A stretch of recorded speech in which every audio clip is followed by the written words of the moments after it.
మీకు ఒక విషయం చెప్తాను, ఆశ్చర్యపోతారు. ఇస్కాన్లో 99.9% అందరూ కూడా గృహస్థులే. 1% మాత్రమే మాలాంటి సాధువులు ఉన్నారు. 1% కంటే తక్కువ నిజంగా చెప్పాలంటే.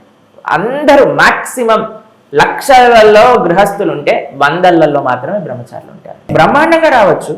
ఇప్పుడు చూడండి, నేను ఇంజనీరింగ్ చేశాను, ఇంకో డాక్టర్ అవ్వచ్చా అవ్వకూడదా? అందరు ఇంజనీర్లు అవ్వాలా? అవసరం లేదు కదా. కాబట్టి ఎవరికి ఏది చేయాలనుకుంటే అది చేయండి.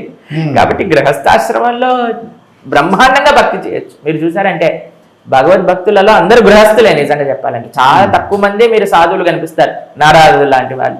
కాబట్టి ఈ మార్గం గొప్పది, ఈ మార్గం చెడ్డది కాదు.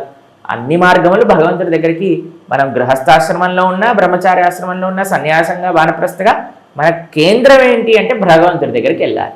కాబట్టి ఇస్కాన్ ఎప్పుడు కూడా బ్రహ్మచారి అవ్వు అని చెప్పదు అనమాట. నిజంగా చెప్పాలంటే మేము ఎప్పుడైతే మా గురువులకు చెప్పామో వాళ్ళు డిస్కరేజ్ చేశారు. చాలా పరీక్ష చేశారు, 5 సంవత్సరాలు పరీక్ష చేశారు, తర్వాత కాషాయ వస్త్రాలు ఇచ్చారనమాట.